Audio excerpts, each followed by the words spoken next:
But looks like folks coming in as slowed, so we are going to kick it off. Again, thank you so much for coming and joining us this afternoon. My name is Tori Happe. I'm head of partnerships here at Holistiplan, and I am joined by the head of partnerships over at Jump, Jamie, and head of insights, Liam. Thank you guys both so much for joining. I can't wait to dig into the data. I love these kinds of sessions. I think it's really intriguing to see how advisors are interacting with their clients. So excited to kick this off. So Jamie, if you want to kind of take it from here. Yes, would love to. Thank you so much for having us, Tori. As Tori mentioned, I am Jamie Kulik, head of partnerships here at Jump, and I am so excited for today's conversation. I mean, who doesn't want to talk about taxes and technology? So I know you all are very excited.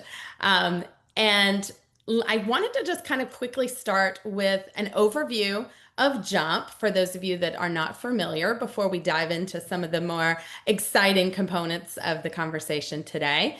But I thought I would give you a quick background on Jump.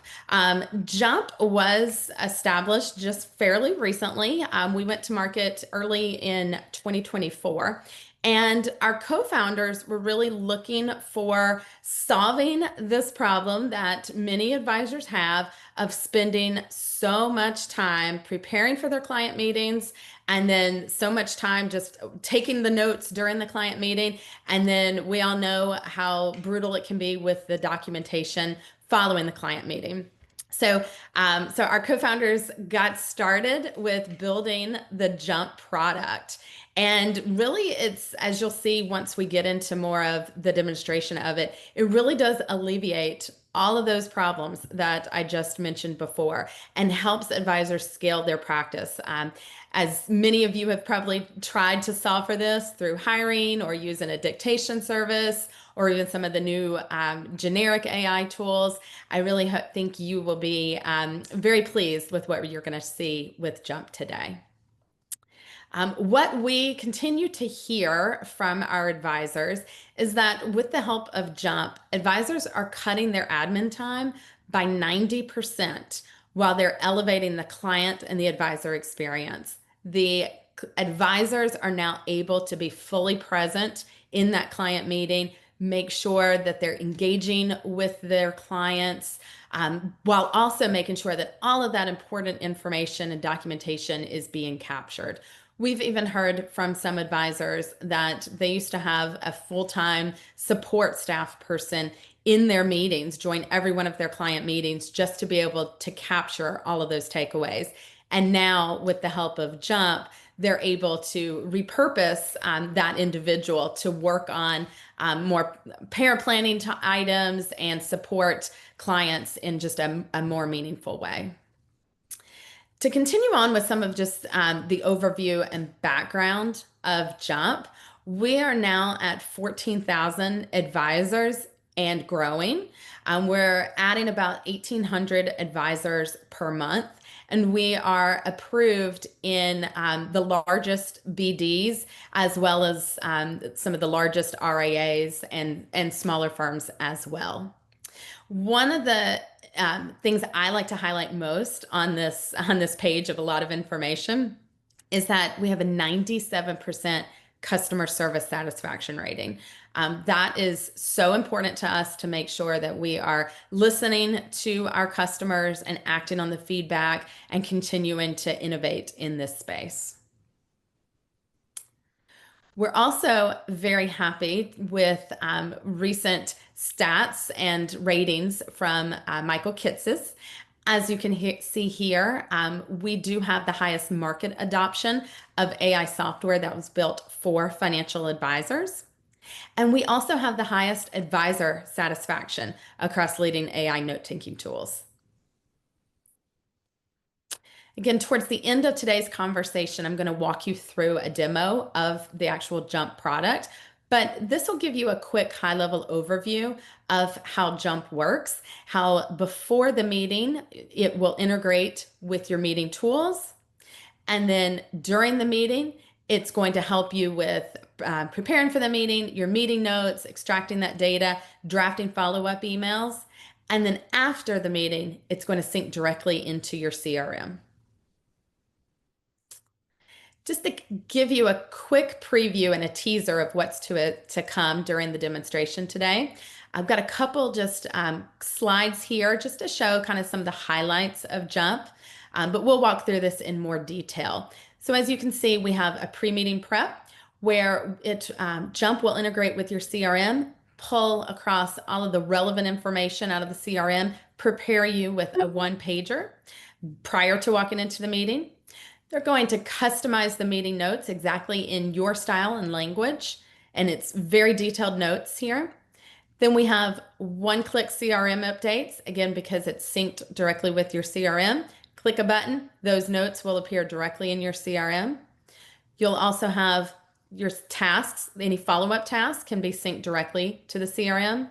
And then another cool feature is the Ask Anything, which we will go into in more detail. So I am excited to spend the next hour or so with you guys, but I know the main event is with my colleague, Liam Hanlon, who is our head of insights. So he's going to walk us through a very engaging conversation as it relates to the insights and the data that we're able to see with the Jump tool and the conversations that are taking place. So with that, I'll turn it over to you, Liam. Thanks, Jamie. And hi, all. Head of Insights at Jump really is a fancy schmancy way of just saying head of data and analytics. We have this robust inventory of unstructured conversational data. We're working with strategic partners to employ it in a way that benefits both advisors and firms. I'm going to go through some of that data today, all related to tax planning, the importance of tax planning more recently, some trends that are emerging. So this is data that's never been before seen. You can't get it anywhere else. You can't take a survey on this kind of stuff, and nobody else has access. So you guys are the first to see this. So I'm excited. And Tori and Jamie, please ask questions as we go along. And anybody who is in the chat, please, like on every slide, if you have a question about the data, if you want to even debate something about the data, I'd love to hear from the people in the chat. Okay, without further ado, I'll share my slides. We're talking about the current state of tax planning today. And we have to start with how tax planning relates in discussion frequency across all of these level one topics: retirement planning, tax planning, estate planning, insurance. These are what are typically covered on financial planning related calls or portfolio reviews, annual reviews with clients. You can see that tax planning over the past 6 months has consistently been the second most discussed topic. It is discussed on about 73% of calls throughout the last 6 months. And during tax season, which is highlighted in gray, you see this spike. And this makes sense. And every other topic takes a back seat during that time. So tax planning spikes to about 76% of all conversations, which is about as high as you can go. And retirement planning, estate planning, insurance all drop to their annual lows during that time. However, that's not surprising. Tax planning is this year increasing faster in terms of discussion frequency than it has in years prior. And we think that's really due in part by macroeconomic headlines, news, everything that you've been hearing about, which we'll jump into a few of those topics individually in a bit. But this is pretty cool. You're seeing that more clients, more advisors are talking about tax planning. I think when I look at this, I've been in the industry for just about a decade. And 5 years ago, this was not what this chart looked like. Tax planning was really a backseat topic in discussions with clients. Now it's synonymous with financial planning. You cannot do it without tax planning. Let me pause. Any questions from the chat or Tori? Yeah, and I think it's really interesting that the tax planning and retirement planning are going hand in hand, because we're seeing that big shift. Like you mentioned, tax planning in years past wasn't high on anyone's mind, right? Everyone was talking about how they're going to retire and what that financial plan looks like. Yeah. But as things have shifted over the last, I would say, 7 years or so, that planning piece now needs to include tax planning. So Yes. it's really interesting that that data is now officially correlating with that kind of hunch that we've had. Yeah. But it's also interesting too on this where you're showing the retirement planning and the estate planning piece have Mhm. kind of dropped a little. So the ability for retirement planning is important, but also they're trying to figure out what that estate piece looks like too, right? Mhm. And we all know that estate and taxes also correlate really highly together. So um Yeah.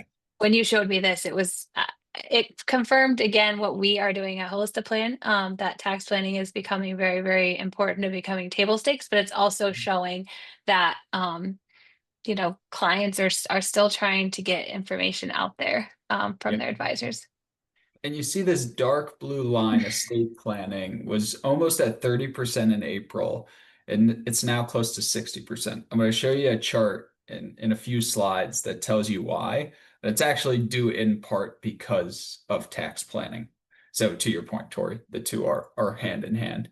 So the second thing I like to look at is who's driving or initiating these discussions, because that can tell you a lot about the discussions that's being had.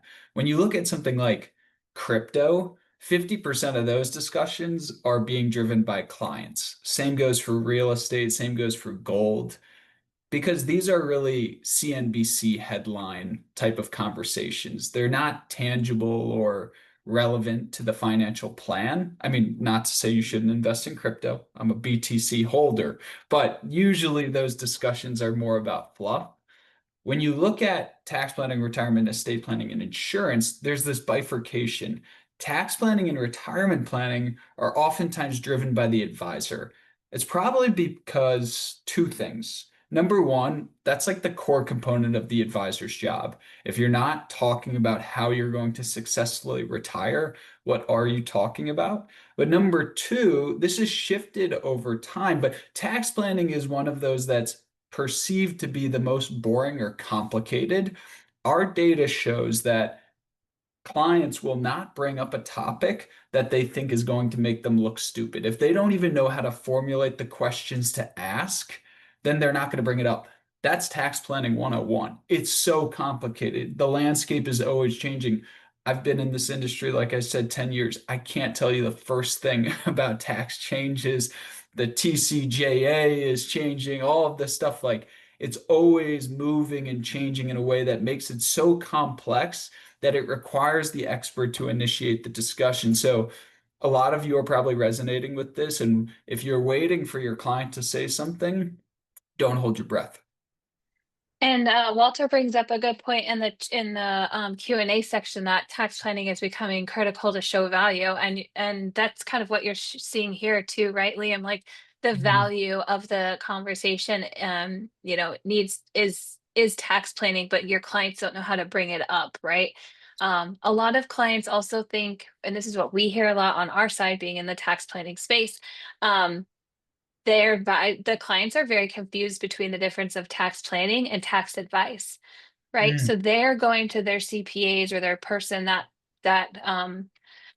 does their taxes for them and files them, and they're going to them for like asking them tax planning questions where those CPAs are just playing defense. They're right. getting the returns, filing, and moving on, making sure that you know we're maximizing whatever that is on the document. They're not going back and looking at the planning piece that needs to be happening.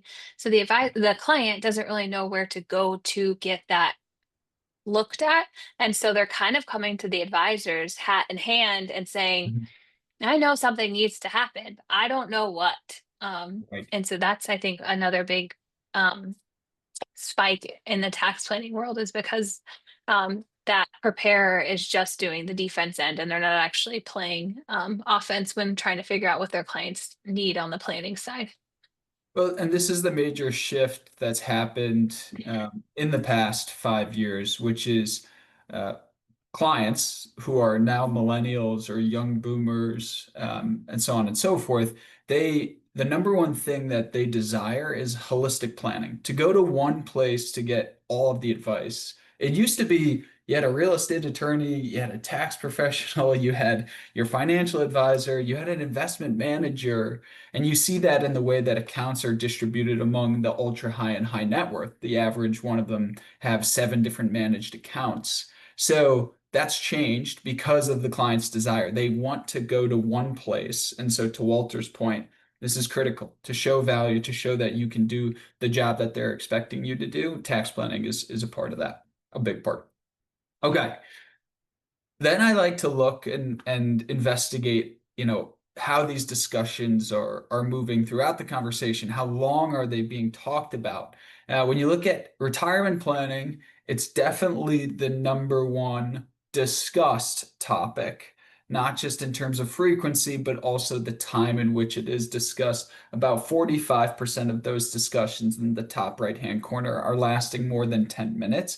But tax planning is now the second most discussed or longest discussed topic on these calls. 25% of all of the calls we analyze discuss tax planning for over 10 minutes. That's about double what what they spend on estate planning, what clients and advisors spend talking about estate planning, and triple what they spend talking about insurance. So this again speaks to the prevalence and the relevancy of tax planning during these conversations. It's not just something that's coming up once in the discussion. It's a lengthy talk that's intertwined with the retirement planning discussion.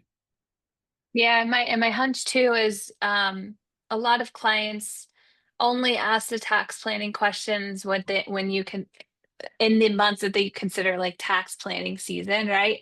Yes. But I think if we start looking at the data, and I'm pretty sure you go through this too, but with the changes that's been happening, tax planning has been coming up all year round. It's not just a February to April conversation. It's Yeah. now becoming this like long many months conversation that advisors are having with their clients because there are changes in the tax codes. There are changes that clients are making in their everyday life. Retirement is coming earlier, maybe for someone, or easy things like they're getting married or having a baby, right? Like those are topics of conversation that change the dynamic of your tax planning needs. And so it's starting to become not just this micro time frame, it's becoming this like elongated year conversation. Yeah, definitely. It used to be once a year, one discussion, the whole discussion about taxes. Now it's all year round, a good proportion we're seeing. And this isn't just, July or April. This is the average across the last 6, 7 months. So you can see there is a large proportion of every discussion that's being had around tax planning. But Tori, to that point, um, when we look at what are the most, and I brought this up before, complex topics, one way we can quantify that is the number of questions that clients are asking once the discussion has started. So advisors start most discussions about tax planning. What's surprising is more clients have questions about tax planning than any other topic. So if the advisor didn't bring it up, these questions would never be asked, right? 85% of these discussions are inspired by an advisor, but 72% of all clients, once they are talking about tax planning, have at least one question about it. That's more than any other topic here. Retirement planning follows ever so slightly behind it at 68.3% of clients with at least one question about retirement planning. But that's pretty shocking. So this is really the importance of bringing this up is clients have a lot of questions. They're afraid to inspire the conversation and actually ask them. And so if you don't bring it up, they won't bring it up and they'll never get those questions asked and they'll leave that meeting probably with questions unanswered and feeling uneasy about their tax strategy moving forward. Yeah, it's kind of like Pandora's box, right? You ask that one simple tiny question and then they're just going to open up, right? Yeah. And you're making a safe space for your clients to talk about it, right? Like you said at the beginning of it, clients don't feel confident in their knowledge of tax planning, so they're not going to ask. So if you are coming with thoughtful conversation around tax planning, using a tool like Holistiplan to create that tax report for the advisor or for your client to go through. Um, Making it easily digestible for them to look at what their return did for them. That's going to make them feel confident by Yeah. to ask you questions. And that's really what we're here for, right? At the end of the day, we want the technology to make you feel confident with your clients. We also want your clients to feel confident in themselves when they're getting this data. Yeah. um, I know it's hard, and we are in the industry, so like for us, this may seem like simple conversations to have, but um my my grandfather is 98 years old. He literally went to his Fidelity advisor yesterday and had us on speakerphone because topics still for him are very complicated even at his age.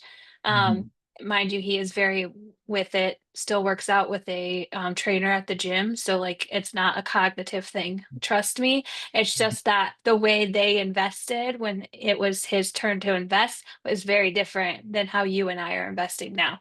So Yeah. being able to have a level set conversation, easily digestible data for your clients, and opens them up to being able to have those conversations.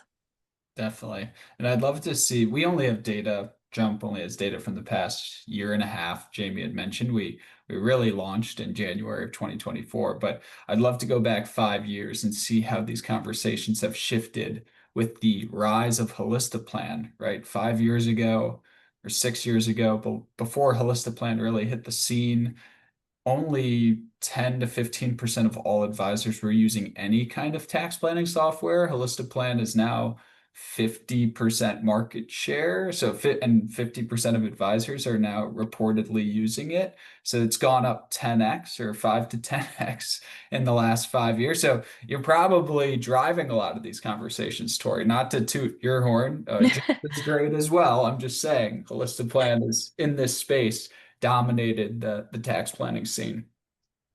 Okay, now we're going to get into some cool stuff. The first of which is tax fears, which was something that I was really interested in. I kept seeing these macro economic policies, socioeconomic, political, CNBC headlines, all this stuff just coming through my Twitter feed every single day. The most of it was the one big beautiful bill. And I was just thinking, like, it seems like from the outside looking in that tax fears or related fears are higher than they've ever been. And what we see is they were. In June of this year, 34% of all tax discussions, the clients stated or expressed that they had tax related fears. That's higher than it was in tax season. That's never happened before. Taxes are the most scary when you have to finalize and submit them.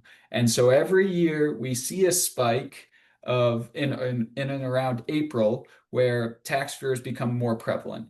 In June of this year, because the one big beautiful bill came to fruition during that time and actually, I think, passed as legislation, um, that's when tax fears actually spiked. So 34.2% was huge. You can see at that time, the one big beautiful bill was spiking in the number of conversations that it was being discussed. Now in July, tax fears have subsided a little. I think we have, we're hungover from the one big beautiful bill being shoved down our throats in many different channels, LinkedIn and Twitter alike.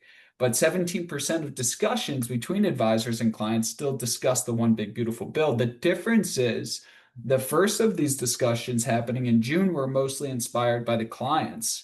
And in July, it's mostly inspired by the advisors who are now educated on the one big beautiful bill and they're proactively getting ahead of the fears that their clients may have. So before a client is even able to say, I have this fear, or to express anxiety about the one big beautiful bill's impact on their taxes, the advisor is getting ahead of it and saying, hey, here's what you need to know about this topic. So this is super interesting. As the one big beautiful bill spikes, it will be interesting to see, in tariffs and inflation, how those go in the next few months if fears tick back up. But right now, we've seen advisors to a large degree have succeeded in subsiding those fears. Let me pause. Tori, Jamie, any thoughts on this? Yeah, I think too. I don't necessarily think it's fear, right? I think there was, because it was so public. This is the Mhm. first time in a long time that I can think of that taxes was such a prevalent conversation in a bill. It wasn't like that was the driving force. Now, we know Right. that there was a lot more covered in the One Big Beautiful Bill, but what made the splash in the headlines was like the tax cuts or the tax increases or whatever the case may be. So I think that was the first shift, because tax, tax, tax, tax, tax. That's all people heard Yeah. months and months and months.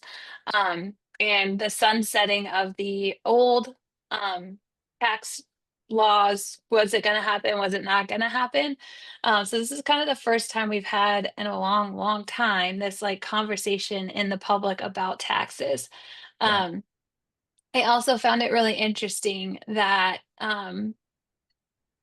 it it dragged on past tax season, Hmm. because again, um, typically you kind of see that drop in April, maybe into May. But what's really cool too is that advisors now are starting to feel more confident in what they understand of the One Big Beautiful Bill. Hmm. Holistiplan was the first technology platform out there to actually have all of the updates in the system within 4 hours of the bill being signed. Yeah. So our users were actually already able to start working through the One Big Beautiful Bill changes for their clients on 4th of July, when that Mhm. passed. So being able to get them educated, I think, has been really key. And that's why now you're seeing advisors proactively reach out to clients to talk about those changes, because we have put out so much education around it for them. Um, so Yeah. it's an interesting, it'll be interesting to see as the summer wears on and fall and winter come in. There are some things in the One Beautiful Bill that expire in September, October, November. Hmm. So what are those conversations going to look like? How are you going to start talking to your clients about those changes? Does it affect your clients, right? So it'll be interesting to see if this trend continues or if it kind of dies down. Yeah, I wish we could segment the Holistiplan users versus the non-Holistiplan users, because I bet this 34.2% client fear was lower if the advisors were using Holistiplan. So, yeah, what else is interesting though on this is not just the correlation between those two topic frequencies, but also if the One Big Beautiful Bill was discussed versus not discussed, there was a 2.1x likelihood, greater likelihood that the client would express a tax related fear. So this discussion is inspiring a lot of fear from these clients. They are just anxious because of the complexity of it. So this trend that we saw before is really important.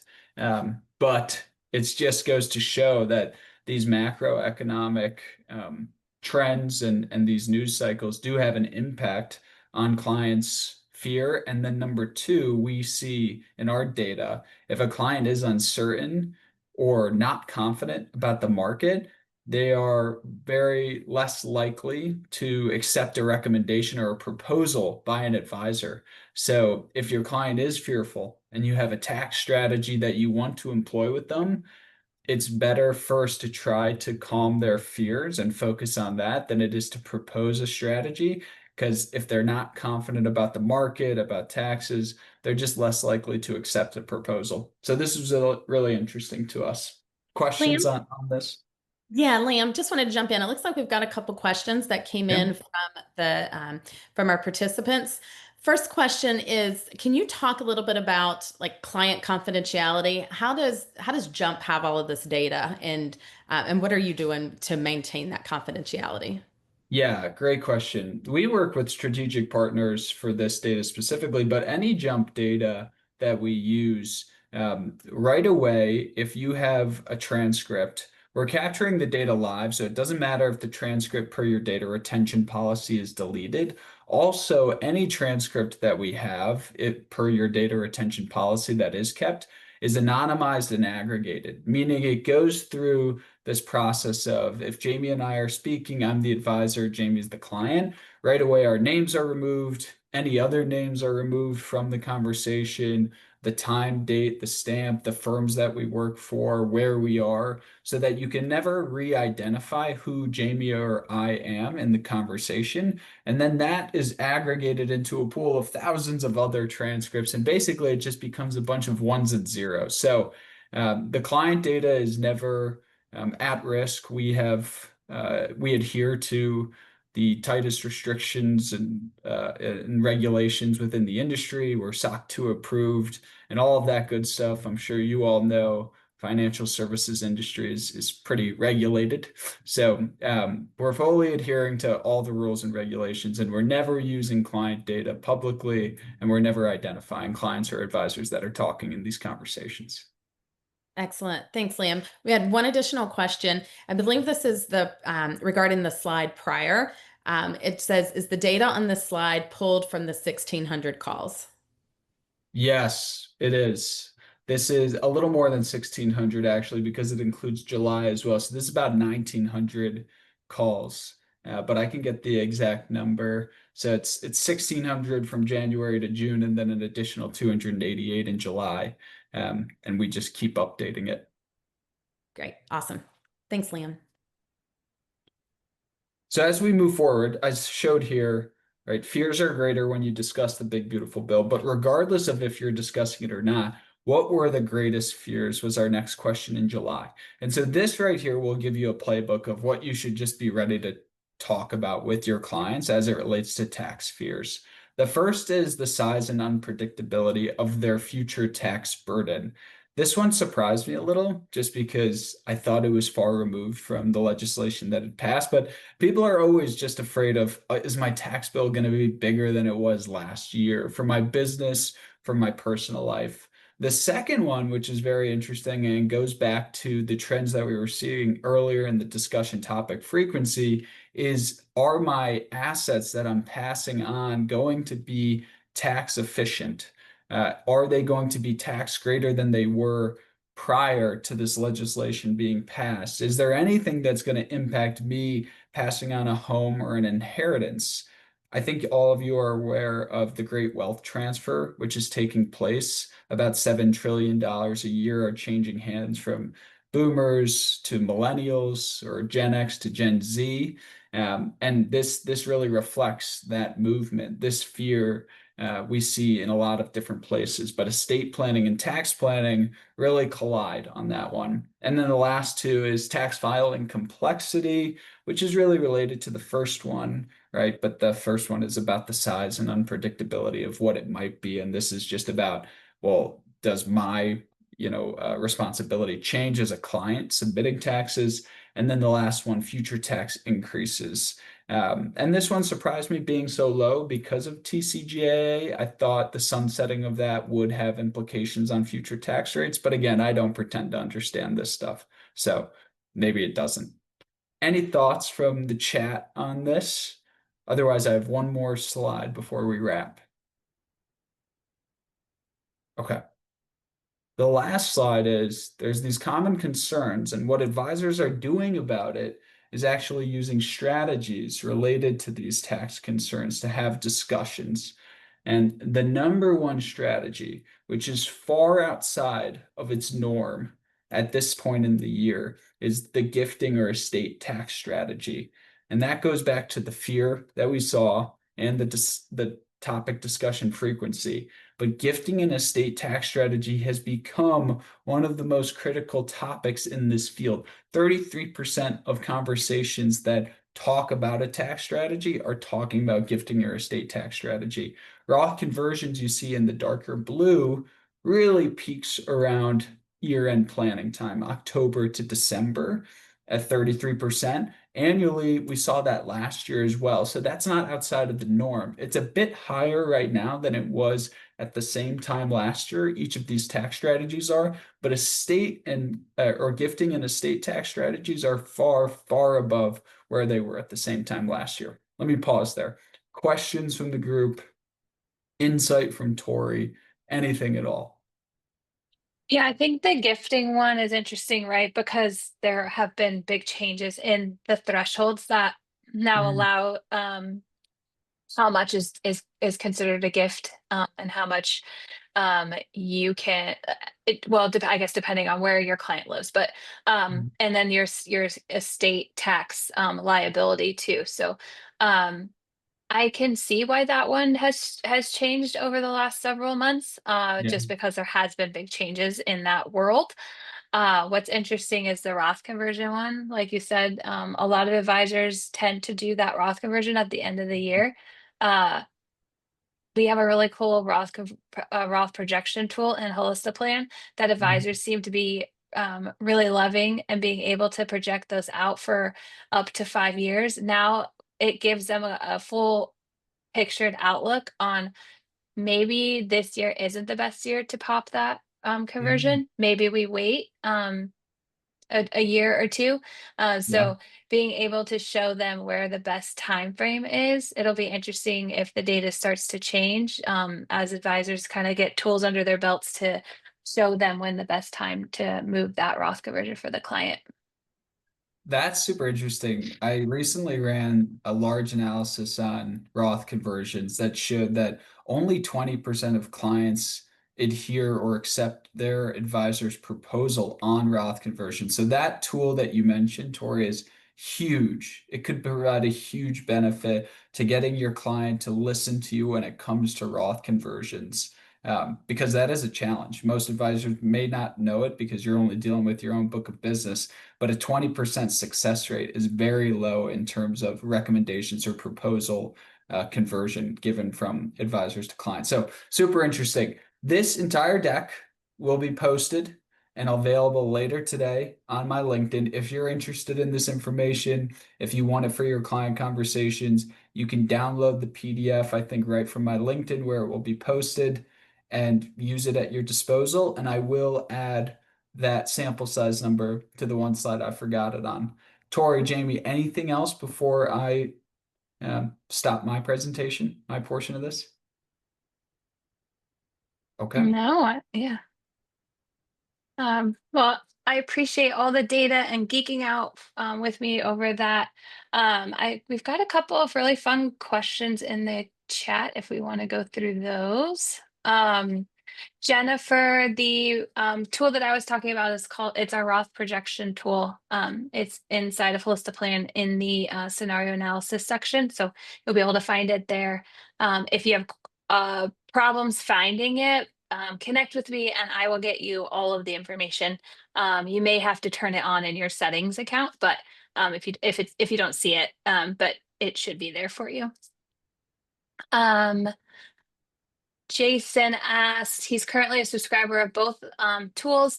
How can we, as two programs, complement each other, um, or explore any synergies between them? Who wants to crack at it first? That's got to be the two heads of partnership here. I think that's you guys. Yeah. Yeah. So I think the data that you collect when you're using a AI note-taking tool like Jump will help you build out really great scenarios for your clients, right? Using note takers in your meetings with your clients, it's almost that second set of ears when you're in your meeting with your client, right? So like you're going to be able to go back, look at the notes, and pick up on things that maybe you missed that you can now plan and in for the tax planning needs for the client. Maybe the client just randomly said that I am thinking about retiring early, and early to them means in the next, I don't know, 5 months, where you had planned that this client was going to retire in 6 or 9 months. So you can go back, plan for that change, and then follow up with them with an analysis of that retirement early for them, right? And it's little things like that that can be picked up in the meetings that may have been missed. Um, so that's kind of where my head goes with it. Maybe Jamie has other insight. Yeah, I think one of the common questions that we keep seeing in the chat is there going to be a Jump and Holistiplan integration?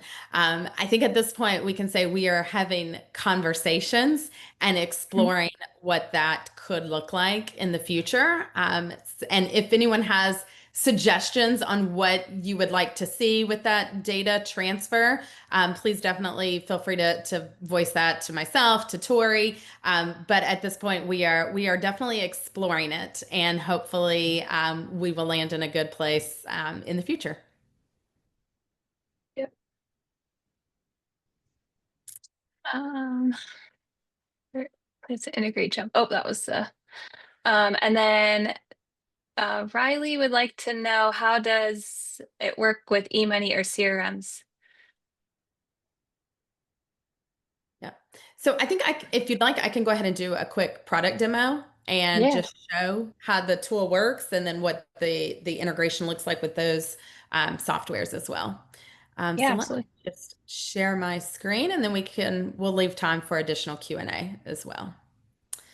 All right.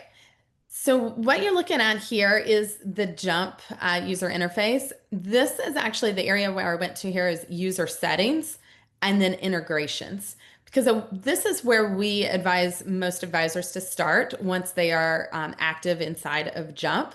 The first thing you're going to want to do is connect your CRM. As you'll see here, we have a variety of CRMs that are available with full integration. As it was mentioned in the chat, we have financial planning integrations. Right Capital and eMoney are currently integrated. And then also very important is our meeting integration. So if you use Zoom, Teams, for example, you would want to connect that as well. You can also use Jump with in-person meetings as well as phone calls. And then also very important is to integrate your calendar so that Jump will know what meetings you have coming up and can automatically be toggled on to join those meetings if that's a setting you choose. So I'll show you here, if assuming you integrate with your calendar, on this upcoming tab, you're going to see all of your meetings that came over from your calendar. Now, if there's a URL in that calendar invite, Jump is going to know that it's a meeting that Jump should come to, but you can also toggle this on or off if you do not want Jump to be present. In the event that there's no URL, Jump is going to assume that this is an in-person meeting, and you can easily capture that in person. And then there would be a big red dot, and you could just start capturing there. A lot of advisors will utilize the app, the Jump app. We have an app on iPhone and Android, and then usually just set their phone right there on the desk, on the table, while they're having conversations with their client. I did see earlier in the chat or in the Q&A a question about consent. So consent is it's based on the state, and in many states are just a one-party consent, but there are a handful of states that requires two-party consent. And so instead of trying to figure out where the client is and what state and which one has two-party consent versus one party, we always recommend to just provide the consent in all situations. And it can be very easy conversation, bring it up to say, I want to make sure that I'm capturing all of this important information and detail in today's conversation. Would you mind if I bring my Jump tool with me, my note-taking tool with me to capture all of this data? And usually the clients wouldn't have any objections there.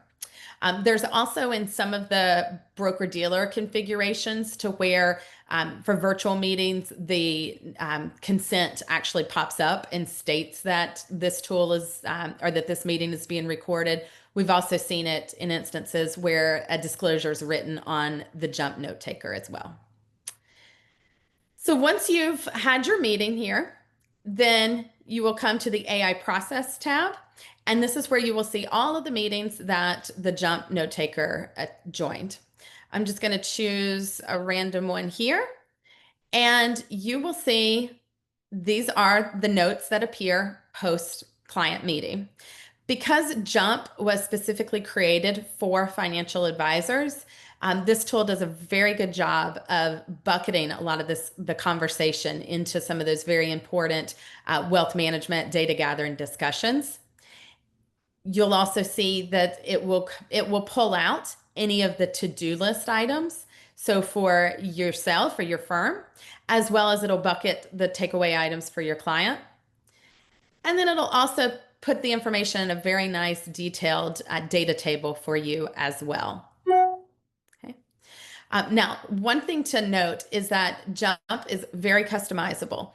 And so one feature is that you can change the meeting type. So for example, if you wanted to set up a different template for a discovery meeting, you wanted it to be more of fact finder based versus an annual review meeting, you could easily change the meeting type. So it would spit out a different format for your notes as well as your client follow-up. So once the meeting has the meeting notes are here, you can easily click the edit button and you can make any changes as necessary. We always believe in human in the loop. So nothing is official until you say it is. So you can edit those notes as you see fit. And then with the click of a button, you can sync it into your CRM. You would just type the contact and it would sync directly those notes into your CRM. Another click of a button, and you can have a very well-formatted, easy email template, email that you can send out to your client post-meeting. And again, this can be customized as well. This can also be edited. So if you wanted to remove a section, add a section, but at least you have the base foundation here for your client follow-up meeting. And then you also have those follow-up tasks.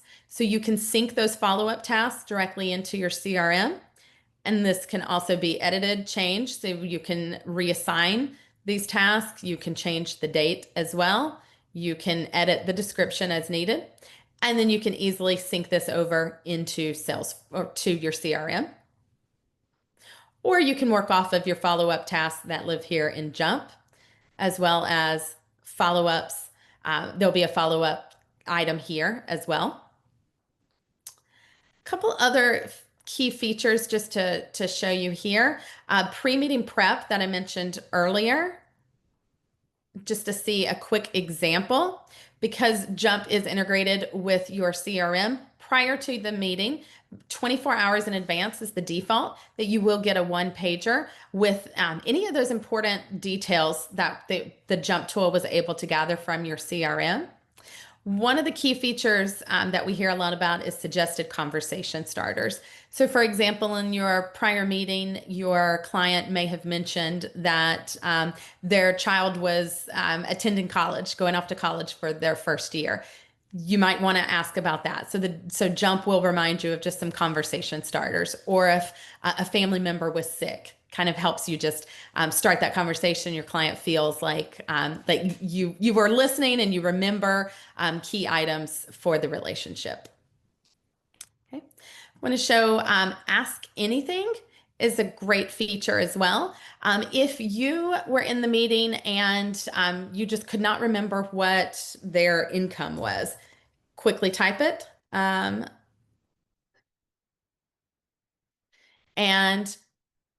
very similar to a chat GPT type, it will populate the answer for you here. Another feature, you can also, as you're reading through the meeting notes and you just don't remember a certain area, a certain topic that came up or a certain fact, you can click this explain button and it will take you back to where that came up inside of the meeting. So you could click easily here on that. It's going to bring up that transcript. And if you were to click this button, it would take you back to the place in the meeting where that occurred. Okay. All right. And then we also do have the financial planning integrations as well. So for this one, I do have it integrated with Right Capital. Click the button and it's going to pull up any of the data fields where it recognizes that there was data and you might want to sync that over into the planning software. You can edit this as well and make changes. Nothing will go into the planning software until you tell it to and update it. Okay. All right. Last thing that I just want to mention to everyone is that we are running a special for participants today that are new to Jump, that we are offering a 10% discount off of Jump by signing up at jumpapp.com events tax talk transformed. And you can also utilize this this code here as well. And actually, I'm actually mistaken. This should have said not a 10% discount. Instead, it is 1 month free. So we are given 1 month free discount off of the pricing by going to this QR code. All right. And with that, we will turn it back to Q&A.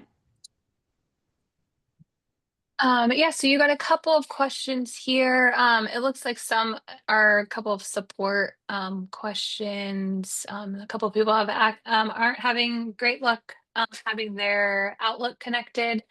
One advisor says they don't see the different meeting types in their Jump account. Those ones may need support help. Let's see. Can Jump app on my Android phone capture a phone conversation while I use my headphones, or does it have to be on speakerphone without headphones? That is a very good question. That's probably a little too phone technical for me. But I do believe it would still capture it even through the headphones, but we may have to get back to you on that. I haven't tested that one myself. And then the last one I see in here is, what AI model does Jump use? Does my client data train any AI model? Yep. So we do use a variety of the AI models. OpenAI is the one that we typically use the most, but we do not train any of the AI models. That is very important. That's with our contracting with the various AI providers, that no models will be trained based off of the Jump conversations or Jump data. And then, can I pull info from my planning software to use in the pre-meeting prep? Yes, it will pull from the planning software as well, as long as it's integrated. Awesome. That looks to be all of the questions in there. I know we got a couple of questions about a quick demo of Holistiplan, and we are running up on time. But if you have any questions, we'll be reaching out to you. But in the meantime, you can connect with me, Tori, Torie Happe, Happe at holistiplan.com, and I'd be happy to help get you squared away with a demo.